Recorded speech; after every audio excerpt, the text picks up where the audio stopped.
Welcome, everybody. Thanks for being with me here today. I'm talking about one of my favorite topics, which are money scripts. Have you heard about money scripts before? Is this a familiar concept for you? It's been something that I've been researching for almost a couple decades. Um, and actually, when I got interested in the whole psychology of money, very few psychologists were interested in money at all. And one of the things I had to do along the way was develop some ways to measure our beliefs around money. Uh, Essentially, I was trying to help shift people's behaviors around money, people who wanted to improve their financial lives, improve their financial outcomes. And to that point, there really hadn't been much research done on this. But what we know in the field of psychology is that your beliefs have a profound impact on your mood, your functioning, basically every aspect of your life. And it made sense to me that your beliefs around money would have an impact on your financial outcomes.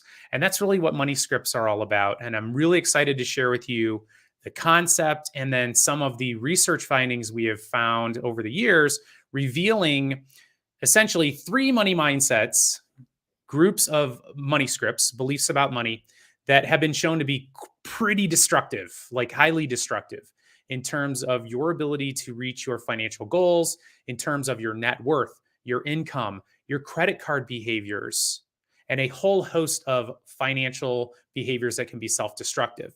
So, if you are getting exactly what you want out of life in terms of your relationship with money, there's a chance that your beliefs are serving you very, very well. If you are not getting what you want in terms of your financial outcomes, there's a good chance that you have some money scripts that aren't serving you very well.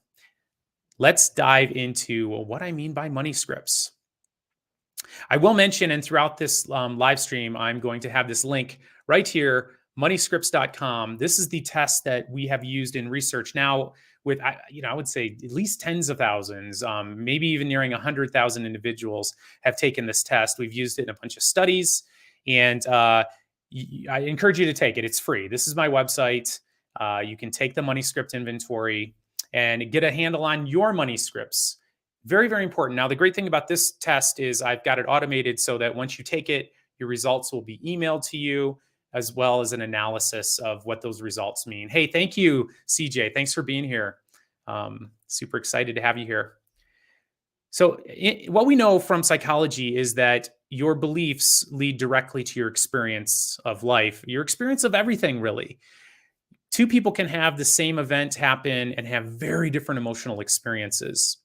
And what's happening is there's some cognitive mediators there. So an event's happening, you're having a belief about that event, and that is impacting your then emotional experience and then your behaviors related to that event. So if you can change your thoughts, if you can change your beliefs, if you can upgrade your mindset in every area of your life, you can change your world, and then you can also have a profound impact on the people around you.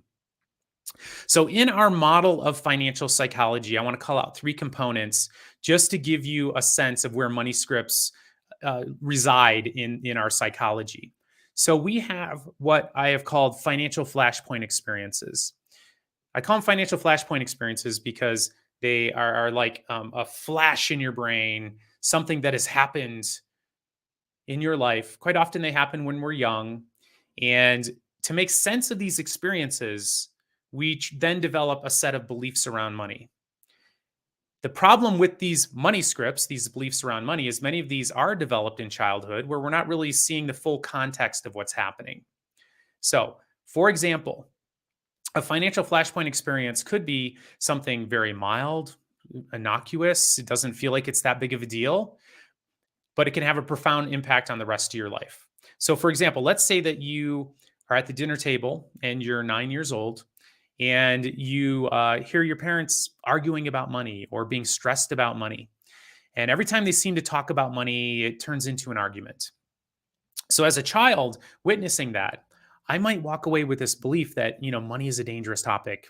And whatever you do, you don't want to talk about it with your partner, your spouse, or people you love. It sounds like a simple, conclusion, but it can have a profound impact on the rest of your life because you can carry this in your subconscious and it'll just play itself out. There are so many examples of how this can play out. If you grow up not having much money, so your financial flashpoints are growing up in poverty, perhaps being, living in an area where there's a higher risk of violence or threats, that kind of thing. You might have this belief that there's not enough money. There's never enough money. Now, this is a totally accurate belief if you grew up in poverty. The problem is if it's attached with intense emotion around those financial flashpoint experiences, your life might change. So you might actually be in a different socioeconomic status. Perhaps you're middle class, perhaps you're upper class. And the first book I wrote with my father and financial planner Rick Kaler was called The Financial Wisdom of Ebenezer Scrooge. And we use Scrooge as an example of somebody who is traumatized in his childhood with this belief that there'll never be enough money. And if you really study the story of The Christmas Carol by Charles Dickens, which we did for this book, you find that there's all these sort of indicators that Scrooge grew up very, very poor.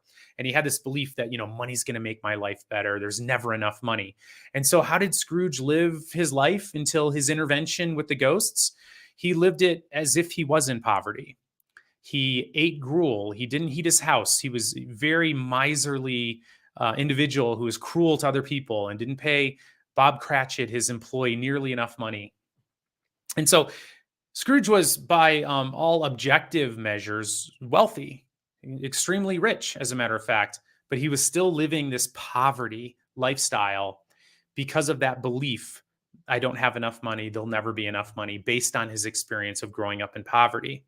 So great example of how that belief became, first of all, it's 100% accurate. Like all these beliefs around money are 100% accurate in the context from which they emerged, right? If you see your parents fighting about money, that, oh, money's a dangerous topic. Yes, it is in your family. And if you brought it up, you might end up in a conflict with your parents also. So best to not bring it up. That is a very great example of how these beliefs are 100% accurate in their original context. There's not enough money. There's never enough money. This is 100% accurate if you grew up in poverty. These beliefs become dysfunctional when the context changes. These beliefs also become dysfunctional when they are not getting you what you want. They're not yielding the results that you want out of life. So we have these experiences around money. We then construct a variety of money scripts to make sense of those experiences. And then these things directly relate, and studies have backed this up too, to our financial behaviors. And then, of course, our financial outcomes related to those behaviors. So what are money scripts? Money scripts are beliefs about money that are quite often multi-generational. So these are beliefs that will get passed down to you from your parents, from your grandparents, from your great-grandparents. You have perhaps heard people talk about, a poverty mindset, a poor mindset, a rich mindset. There are clusters of beliefs and understandings around money that are associated with different socioeconomic classes. Absolutely. And so if you want to thrive in a different socioeconomic group than you're in right now, you might need to learn how they think about money. How do they approach money? What are their habits, of course, but what are their beliefs around money? Very, very important. They're multi-generational. As I mentioned, these beliefs are quite often developed in childhood. We're trying to make sense of what's happening around money. Our parents fighting about money, growing up with not a lot of money, growing up with a lot of money. You could have the belief growing up wealthy that there'll always be enough money because that's your lived experience, right? You're not in financial stress. Your family's able to do whatever it is they want to do. The belief there'll always be enough money. And quite often what you see are people who come from that environment or living in that environment, and all of a sudden they take a big financial hit and they fall a few rungs down the socioeconomic ladder. They might still have this belief, well, there's always enough money. And so they might be prone to overspending or trying to maintain a lifestyle that they can no longer afford because of some sort of financial event or tragedy or transition that they're experiencing. These beliefs around money are typically subconscious for us. We don't talk about money. We don't have a lot of opportunities to challenge these beliefs. And I compare this to your beliefs about relationships. Just think about this growing up. There's lots of opportunity for you to talk to your friends about, this person you're dating, that person you're dating, what they did, what they're not doing. I don't know. What about you? Does your boyfriend, girlfriend, your partner, do they do that? So they don't? Oh, is my partner not a good partner for me? There's all these opportunities. You also witness your parents interacting. You also witness the parents of your friends interacting. There's all these opportunities for us to think through, who is it we want to be in a relationship with? What is it we don't want? We do not have the same opportunities when it comes to money because people don't talk about money. As a matter of fact, it's a taboo topic in our culture. And studies have found, for example, that parents would much rather talk to their children about the birds and the bees than about financial matters. Now, I don't know about you. I have two young kids. And I'm a clinical psychologist, and it's very uncomfortable for me to talk to them about the birds and the bees. So imagine how uncomfortable parents are feeling that they would rather do that than talk about money. This is a huge problem because when we're not talking to our kids about money, we are not giving them the opportunity to settle on functional beliefs. We have no idea what's rattling around in their heads around money because we're not talking to them about it. And many of us are avoiding talking to our kids about money because we're stressed about money ourselves. And when we're stressed about something, we have a tendency to want to avoid it. All money scripts are at least partially true. As I mentioned, they develop in a context in which they're usually 100% true. So one of the money scripts that I found in my family, and this was me trying to figure out why I was so screwed up around money as a young man, um, was that I found out that my grandfather, his financial flashpoint was going to the bank as a young man, and all his money was gone. This was in the Great Depression. What a traumatic experience that must be. Think about that. Think about going to the bank and all of a sudden all your money's gone. It's in a saving account. Now it's gone. And no one's there to even answer the door of the bank. What belief about money might you have if you had that experience? Just think about that for a second. And I'll tell you what my grandfather's belief was. And when you hear it, you'll be like, well, of course, that's the belief you would then walk away with. The problem was he held on to this belief the rest of his life. And this was shocking to me when I started to dive into my family history around money. And I interviewed my mother and my aunt to try to figure out, like, how are people, what do people believe about money in my family system? What did my mom believe? What did my grandparents believe? What was their experience around money? This, by the way, is an incredibly valuable exercise for you to do, to try to dive into your family history. Well, my grandfather died in his mid 90s, never put a dollar in the bank his entire life. Now, I'm going to just suggest to you that keeping your money in a lockbox in your attic or, under your mattress, not a great way to grow wealth. And as a matter of fact, it's a surefire way to not become wealthy because of inflation and also your inability to acquire any sort of assets, to buy money, to buy an asset, that sort of thing. And the belief he had as a young man was, you can't trust banks with your money. Now, that belief was so intense for him based on that trauma, that financial trauma of not having your money when you wanted it. He went unbanked the rest of his life. And you can imagine what that impact had on my family system in terms of my family system's ability to climb the socioeconomic ladder. And it did not work so well.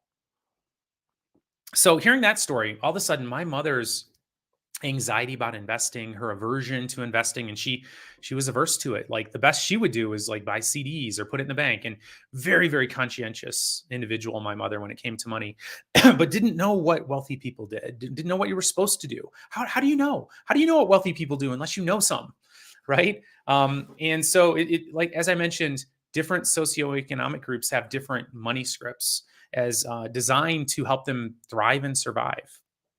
So our beliefs around money, they tend to be resistant to change too, especially if there's trauma attached to them. So in my example of Scrooge, if you grew up in poverty, like I grew up lower income, the emotions are intense around not having enough money. And so you might have this belief that there's not enough money. This belief you might generalize, there'll never be enough money.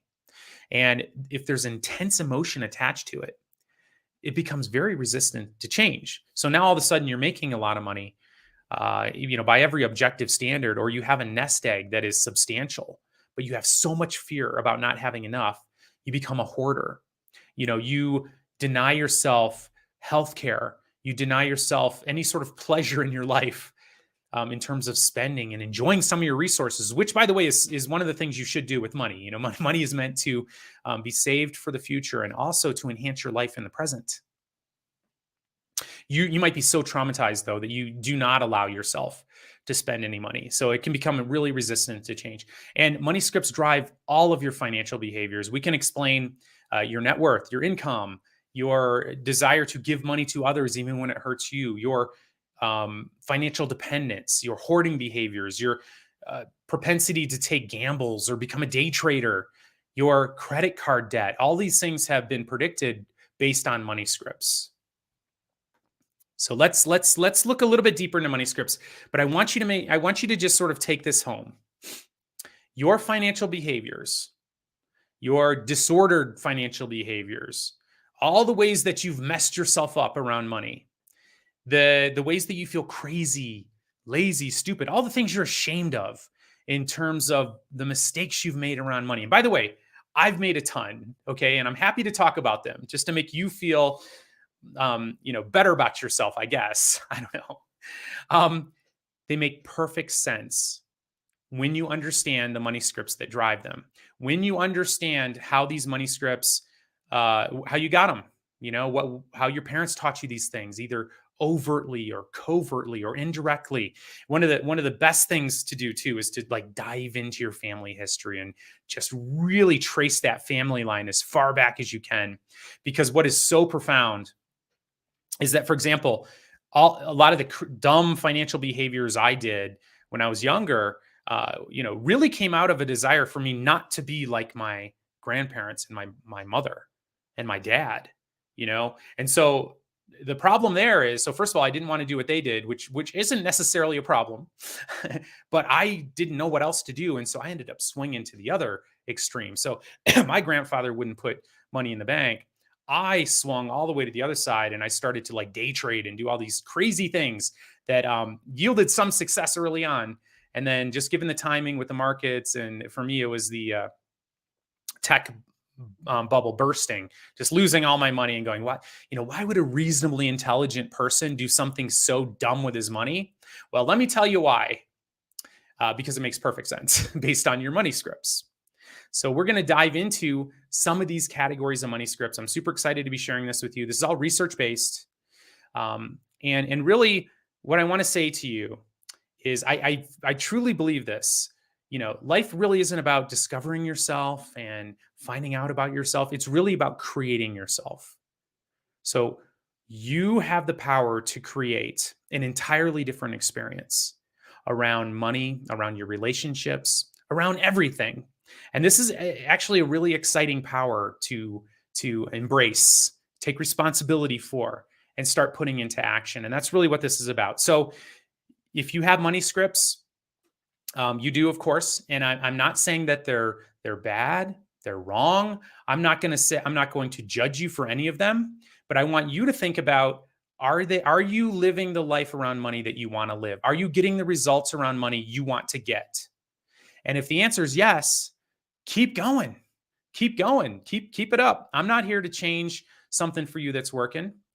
If you're not getting what you want, if you find yourself tripping yourself up, if you're not making as much money as you want to make, if your net worth isn't where you want it to be, if you're looking at that credit card balance each month and you're realizing, oh, this isn't how I should be living my life, this isn't how I want to live my life, this is where I would strongly encourage you to dive into your family history, to dive into your early experiences around money.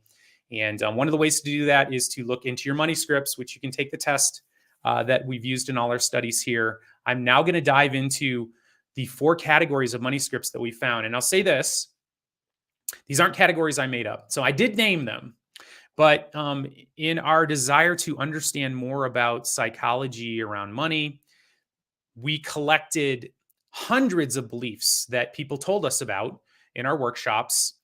We had hundreds of them. We titrated them down into a list. I think we had about 76 of them or so. We then took this list and we've administered it to thousands of people. And then we did some statistical analyses on that. It's called a factor analysis, to look for patterns of beliefs in there. And we found 4 patterns that stuck together. And it's sort of like, oh, this seems to be like a personality around money, a set of beliefs that's sticky. So what I mean by this is if you strongly believe one and you strongly believe another, and there's a pattern there, it's like, okay, this seems to be a particular mindset around money. And then what I did was name them. So you can, of course, tell me there would be better names. So don't get upset at me about the names, but I want to share with you what we found. What are these patterns? The first pattern we found is what I called money avoidance. These are beliefs, specific beliefs. Rich people are greedy. Money corrupts people. People get rich by taking advantage of others. Good people shouldn't care about money. Another belief, there's actual virtue in having less money. Okay. Now, with all money scripts, there are elements of truth to everything I just said right there. There are rich people who are horrible human beings who got rich by taking advantage of others, who were corrupt. And so when you see that, and if that's the pattern you're seeing, and those are the examples you're looking for, they're all over the place. And so there's an element of truth here. There's some rich people doing some real nasty things and, really hurting other people along their path to wealth. It's only part of the story, though. And I'll talk a little bit more about that in a minute. These beliefs around money avoidance, this negative association with money. All right, this is where, as a psychologist, I feel like I'm about to tell you something that, everyone knows. If you have negative beliefs around money, especially if this is in your subconscious, it's not going to be good for you in terms of making more money, right? You have a psychological aversion to this. These are deeply held beliefs based on experiences you had growing up, based on messages you heard, based on examples you've seen. It's associated with lower income, lower net worth, and a whole host of self-destructive financial behaviors. So you get money and then you just get rid of it. So if I have a negative association with rich people, I'm not going to be rich. I don't want to be rich. Quite often, this is related to our family system or our socioeconomic tribe.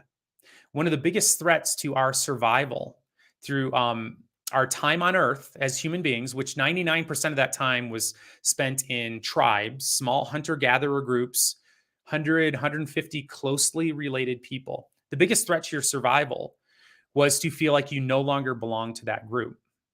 And this is actually a very profound psychological need for us, is to belong to our group.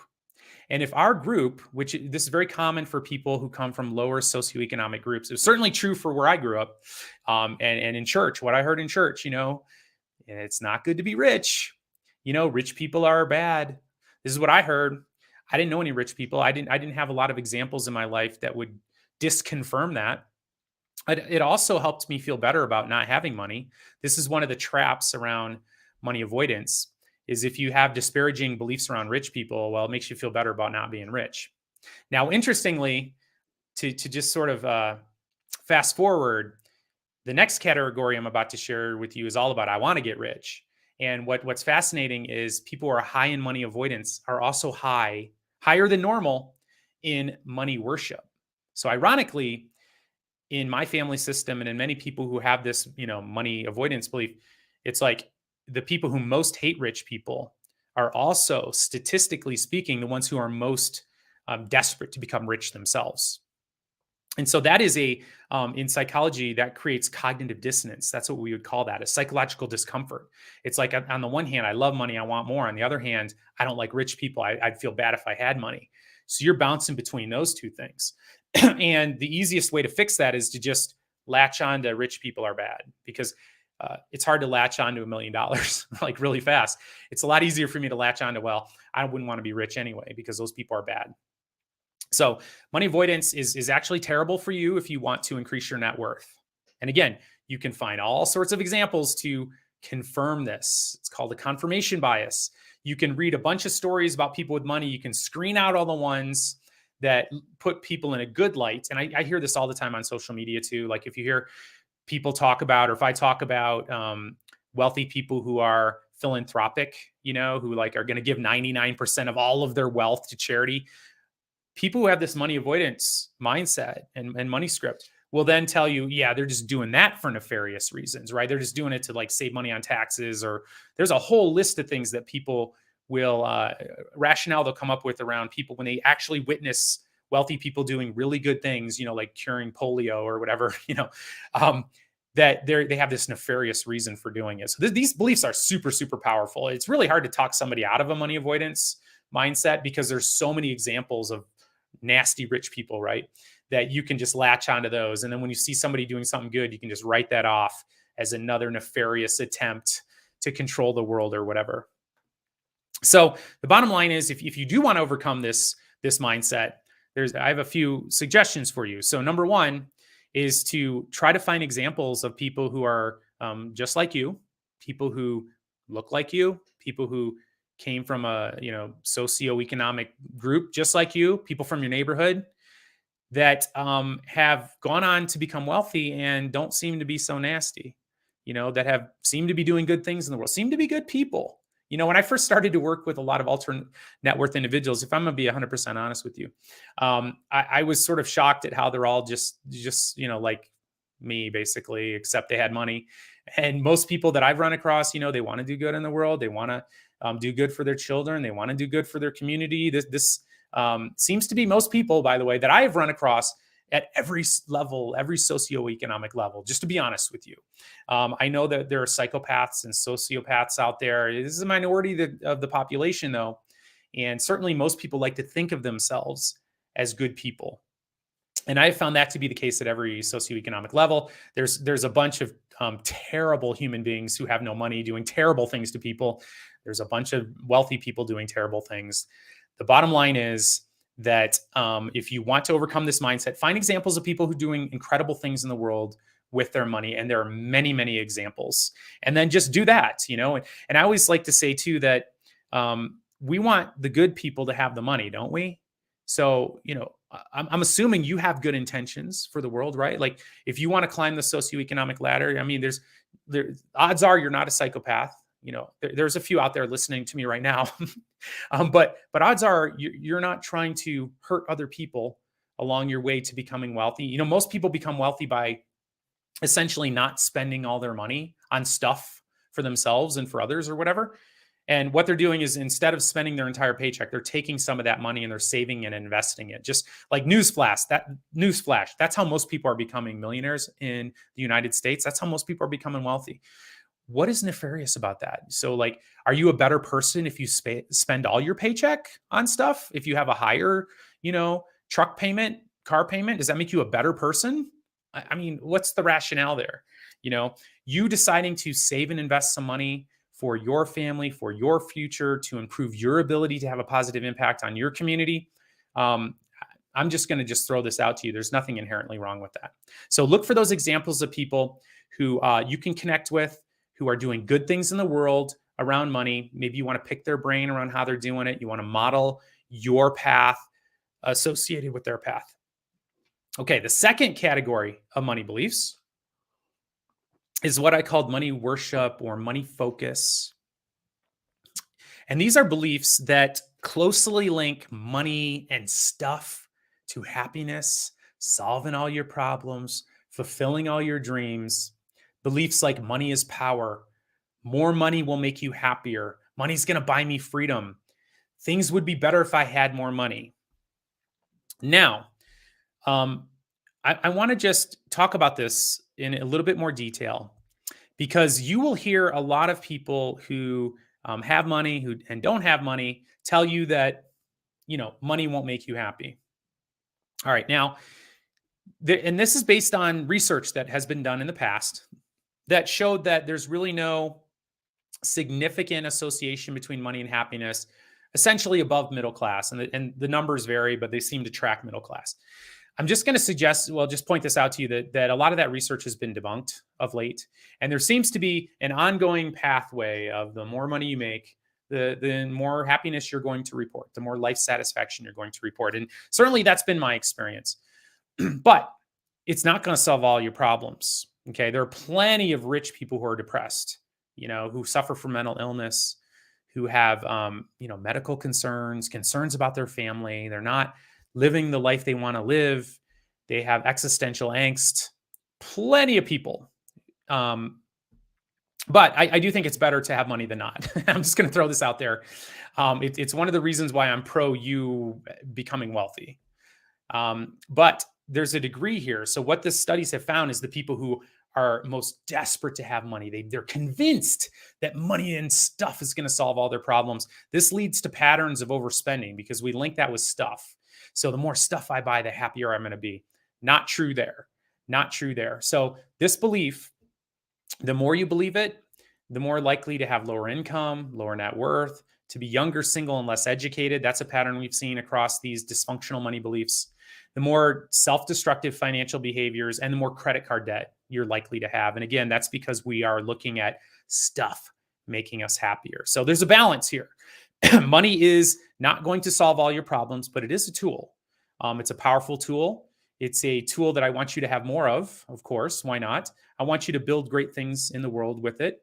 And that's kind of the metaphor for money. It's a tool. Like you can take a hammer, you can build a beautiful home that you can live in or a home for someone else, wonderful things. Or you can also take that hammer and destroy your entire house. And that's what I see. I see people who come into large amounts of money relatively quickly. It tends to be a personality exaggerator, right? So if you already have sort of like a baseline of happiness and you're doing good in the world, a bunch more money, woo, you can accentuate your happiness. You can do even more good in the world.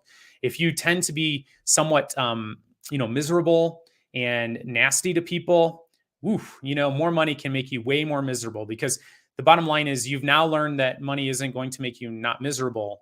And so you have to cross that one off the list, which is going to make you even more miserable. And you have the ability to hurt way more people. So it's a tool. So I suggest you use it, not focused on buying more stuff, which isn't going to make you happier. Okay. As a matter of fact, the more materialistic you are, the more likely you are to be depressed and miserable and have worse relationships. And there's a bunch of research to back that up.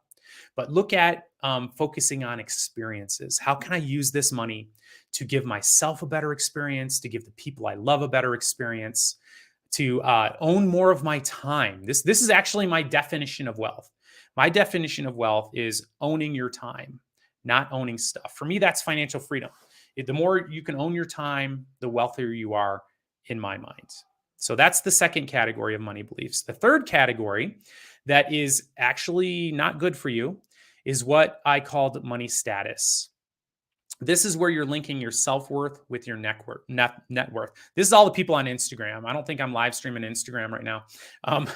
But this is all the people flexing, their luxury watches, their luxury cars, their designer handbags, their designer clothes. This is what we think rich people do, right? This is what young people think rich people do. This is what they're seeing. These outward displays of wealth. These are beliefs like your self-worth equals your net worth. I'm not going to buy something unless it's new. If it's not the best, I'm not buying it. What's so interesting too, money status beliefs, if you asked me how much money I made, I would probably tell you I make more than I actually do. That is a money status belief. This desire to flex, outward displays of wealth. I'm very concerned with my social status. This is associated with bad financial outcomes, lower income, lower net worth, being younger, single, and less educated, higher credit card debt, growing up in poorer homes. This was the one money belief pattern we saw that was associated with your socioeconomic status growing up. I already told you, I grew up lower income. My parents split when I was 2. Single mom for a while. They were public school teachers. My mom was teaching part-time, didn't have much money. That was my experience growing up.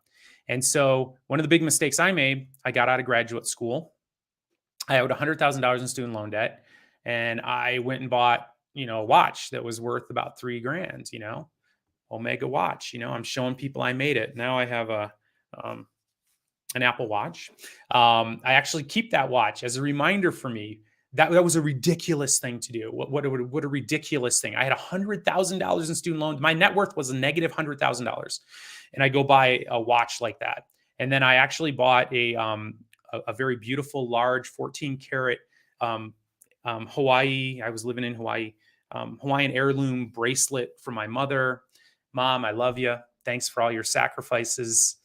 If you're watching this live stream, couldn't be where I'm at if it wasn't for you. And that was me trying to give back to you, Mom, But I'm also going to just suggest to you that was a terrible idea in terms of my financial health. But this is me. This is me. I grew up lower income. I felt like I had to show the world I made it. I wanted to show myself I made it. And I felt like that's what people do. And I learned that that wasn't what people did. And I shifted my behavior around it when I started to study the actual mindsets, the actual behaviors, the actual spending habits of actual self made millionaires. And this is a topic for a different conversation, but man, everything I thought I knew about them was wrong. Tons of myths out there. And this is one of them, that this is how they spend their money. Instagram is lying to you. Let me repeat that to you. Instagram is lying to you.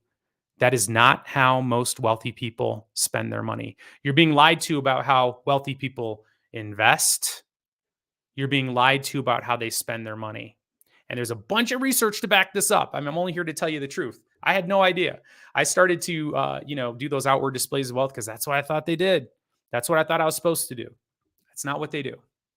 Again, I did a huge study on this, looking at over 1,000 individuals and ultra high net worth people had a net worth of about 11 million. I compared them to people who had a net worth of about $500,000. And I'll probably do that one for the next live. But just to give you one of the results, these people had 18 times more money than the middle class, but they were only spending twice as much on their house, vacation, watch, and car. Just wrap your head around that. So most of them were self-made, had 11 million in net worth, compared them to a group of people who had 500,000 in net worth. And by the way, those people are doing good, right? That's like solid middle, upper middle class. Those people with that 11 million net worth only spent twice as much on that stuff. What does that tell you about people who are self-made millionaires or multimillionaires? Well, I'll tell you what it tells you. They are not focused on status. They're not looking at judging their self-esteem by outward displays of status. That's not what they're doing. And this brings me to my fourth category of money beliefs that came from the research. And great that there's a good one in terms of your financial health. It's called money vigilance. Now, what was profound about this is that in the studies I did, I was really shocked that not everybody believes some of these things, because they seem to be universal sources of wisdom. Like, it's important to save for a rainy day, for example. Don't you think everyone should think that? Well, I was actually surprised at the number of people who don't think it's important to save for a rainy day. And there are probably people like my grandpa who saved for a rainy day in the bank and all his money was gone, unbanked his whole life. Not good for your family system, okay? If you come from an unbanked family system. There's some beliefs associated with that. There's some opportunities associated with that you really got to take a look at. So money vigilance. Money should be saved, not spent. It's important to save for a rainy day. This is one of my favorite ones. I would be a nervous wreck if I did not have money saved for an emergency. Okay. These people comparison shop. They also said, let's compare them to the money status people. They also said, if you ask me how much money I make, I'd probably tell you I make less than I actually do. So wrap your head around this. These people have the highest income, the highest net worth, lowest credit card debt, the best financial health in all of the, again, almost 100,000 people we studied.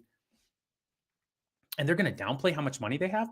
They're the opposite of the people flexing on social media. The opposite. And so one of my passions is to get on social media. And for this, I'm not live streaming right now to TikTok, which I do a lot. And Instagram, I do, my presentations there are all on breaking some of these myths about what do millionaires do, because our young people are being lied to, and it's very seductive. It's very seductive to see somebody leaning up against that, Lamborghini and like sporting that Rolex and designer suits and all this, man. Like, I got to tell you, I was very attracted to that coming from a lower income community. And for me, it was mind blowing that that's not how rich people spend their money. And it makes sense, right? So most millionaires, 8 to 9 out of 10 in the United States, are self-made, meaning that their millionaire status, they didn't inherit that money. They might have inherited some mindsets, some opportunities along the way. I'm not saying they didn't. Most of them went to public school, though. What is the mindset to acquire a large net worth? Well, it's not spending all that money on depreciating assets like cars and watches and clothes. That's not how you do it. You do it by saving and investing and putting money aside for appreciating assets, right? So you're investing in the stock market. I saw some studies recently too hundreds of thousands of millionaires every year that are being churned out from those IRAs and those 401ks, right? By taking that money, saving and investing it, excuse me, and not spending it all. That's the quickest path to becoming wealthy. And the most surefire way to do it is to have that money vigilant approach. And so this is the thing that I'm trying to promote on social media. It's not nearly as sexy as a Lamborghini, so I got my work cut out for me. But I encourage you to help me with this mission. Like, let's educate as many young people as we can about how actual self-made millionaires, how they get there. They're not out there day trading, swing trading, Forex trading, option trading. That's not what they're doing. Most people who are if you have the mindset, I'm going to take this $5,000 and I'm going to spend all day trying to trade it up to 100,000, that is a poor mindset. That is not how rich people invest. That's not what they do. They don't do that at all. As a matter of fact, they're shooting for average market returns. Most of them have financial planners. They're not even paying attention to that. What they're focused on is, how can I make more money and how can I save and invest more money? That's really the key. But more importantly than making more money is, what percentage of your income are you saving and investing? Because it doesn't matter if you're making $50,000 a year or $500,000 a year. If you're not saving and investing a percentage of it, you're going to be stuck and you're going to be spending all that money. Okay. So thanks for being here for my discussion on money scripts. And what I really want to tell you, and just reiterate this, the craziest money behaviors, the most dysfunctional money behaviors, the things that you've done that you regret, it's not because you're lazy, crazy, or stupid. It's based on your money scripts, which come from your parents, your grandparents, your socialization, your culture, your religion, all these things that are rattling around in your subconscious, these beliefs around money. This is what is getting you the results that you're getting right now. And if you want to have different results, you got to shift that mindset, shift those beliefs. I'd encourage you to adopt some of these money vigilant beliefs, because these are the ones that are associated with people across all demographics becoming wealthier. They share this belief pattern. So if you want to learn about your belief pattern, moneyscripts.com, that's my test. You can take it for free. Your results will be emailed to you. So definitely I'd encourage you to check it out. Be kind to yourself. Take that questionnaire, see what you can learn about yourself. And then if you're willing to do it, spread the message, man. Spread the message. So many of our young people, especially those that come from that lower socioeconomic group where I came from, they're being lied to. They're being misinformed. Actually, many people are trying to take advantage of them because we might criticize them for wanting to get rich quick, okay? But they're desperate to not be poor anymore. And you can't really judge them for that, because being poor and being in poverty, it really sucks, I mean, you can't give your kids what you want to give them. That maybe they're going to a school that doesn't have the best education, or could be downright dangerous. Of course they want to become wealthy. Never, ever shame somebody who wants to climb the socioeconomic ladder and make their lives better. Of course they do. And I want them to, and you should want them to. They get sucked into these get rich quick scams because they don't know any better, and they're just trying to make a better place for their family. That's their motivation, So get out there and try to educate people. That's not how people become rich. That's not how they do it, because they're seeing stories of these crypto millionaires and these people doing all this, and that's so seductive. And there's a very clear psychological pattern that these people use. And I actually ran into some of this even from the 50s. It's the exact same scenario that these people use to sell these get rich quick courses. They've been successful since forever, and they prey on the most vulnerable in our culture. So a couple different things. We got to educate people. How do people actually become wealthy? Like, what do they do? What are the actual habits, mindsets, approaches to investing? Super, super important.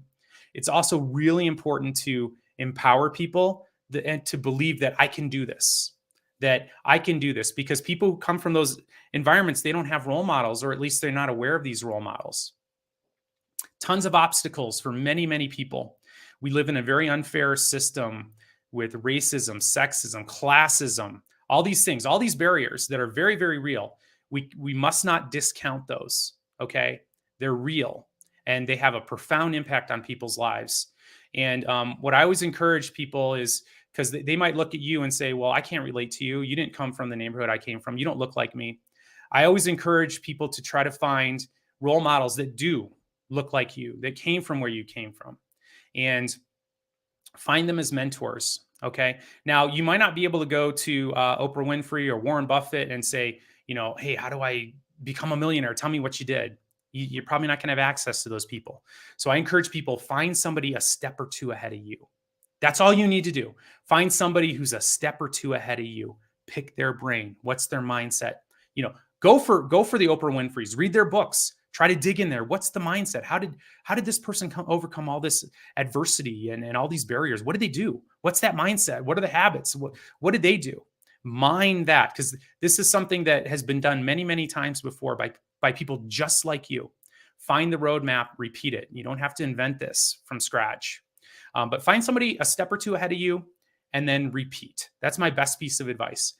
Find somebody who seems to have their hustle on, they seem to be more advanced in their career, they're a step or two ahead of you. Pick their brain. How did you get here? What advice would you give for somebody like me? What would you tell somebody like me not to do? What would you warn me against doing? And then just keep doing that all the way along your path to success. So I'm just going to encourage everybody out there, try to research that. What do actual wealthy people do? How do they spend their money? What are the myths? What are the myths that are keeping people down because they're feeling like it's not possible for them? What are people actually doing? Because we have to counteract all this stuff on these social media platforms that are lying to people. So thank you for being here. You want to test your money scripts? This is the test that we developed and we've used in research. I love you all. Let's stay connected, and I'll see you next time.